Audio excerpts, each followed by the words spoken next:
All right, in the last two lessons, we looked at for loops and while loops. There is a way to break out of a loop or to completely bypass a loop iteration entirely. And so let's do two examples here. Let's do one with a for loop and one with a while loop, and we're going to use break and continue. So first we need to set up an example. So let's say items is a list of items, and we've got 1, 2, 3, 4, and 5. And so what we can do here is we can say for item in items. And if we were to print each item, we would get print 1, print 2, print 3, print 4, print 5. What we can say here is if that item is equal to 2, we can completely skip this. And so this continue keyword says anything below this is not going to get executed in the for loop.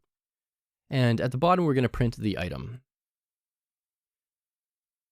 And so it's going to go through the first item. It's going to be 1. It's going to print that item. It's going to actually compare that 1 is equal to 2. That's going to be false, so it's not going to continue. Then it's going to print that item. Then it's going to go on to that second iteration, and it's going to say is 2 equal to 2. That is in fact true. It's going to continue, and this is not going to execute. In fact, we could say if item is equal to 2 or item is equal to 4, let's go ahead and skip that iteration altogether. So it's only going to show 1, 3, and 5. So if we do Python break and continue.py, it's going to say 1, 3, and 5. So that is one example. I'm going to comment this out.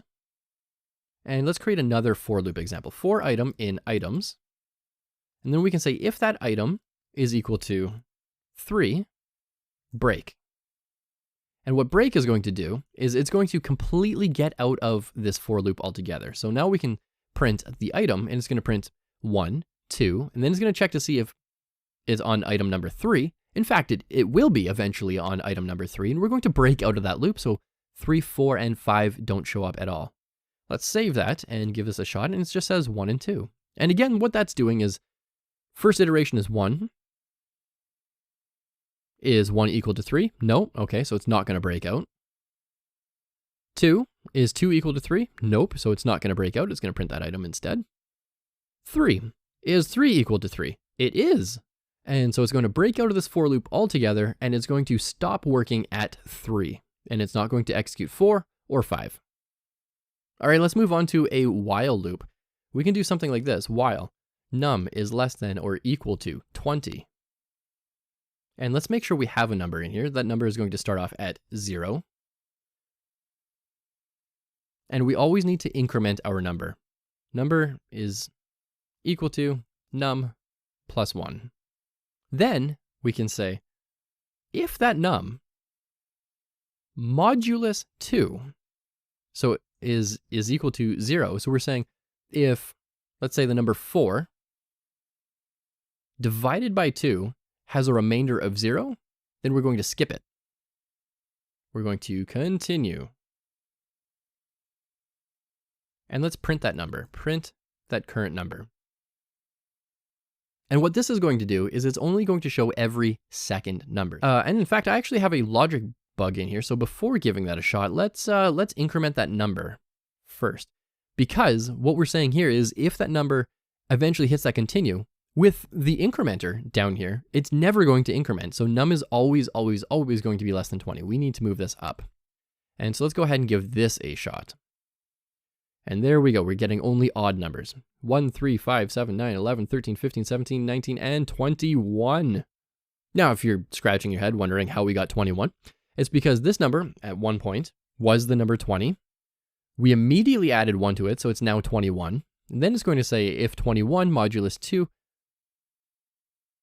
has a remainder of 0, then continue, otherwise print it. And that's how we got 21 in there. Interesting little thing. So now we're using a while loop, we're using modulus, and we're using continue. Let's go ahead and break out of a loop if a loop is reaching the number 13. So we can say num is equal to 0, while num is less than or equal to, let's give it some absurd number.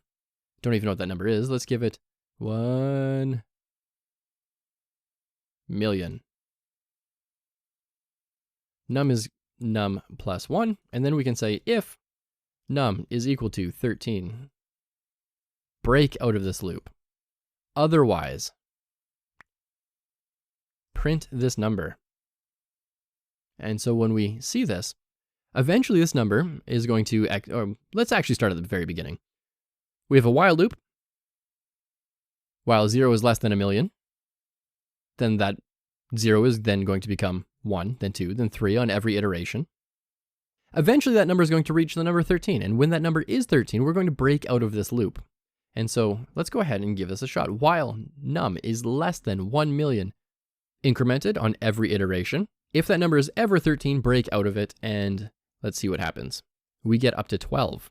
We get 1, 2, 3, 4, 5, 6, 7, 8, 9, 10, 11, 12. It stops on the unlucky number of 13. Now, what I would like you to do is try out all 4 of these examples. Try a break and a continue keyword in a for loop and in a while loop. Also, if you ever get stuck in a while loop, you can always just cancel. So let's go ahead and type pass, and let's execute this. And you're going to see that my script looks like it's just loading forever. You can hit Control-C to cancel. And I'm going to undo that so that you have the source code later. Go ahead, give that a shot. When you're done, we're going to level up our coding skills with this thing called a function.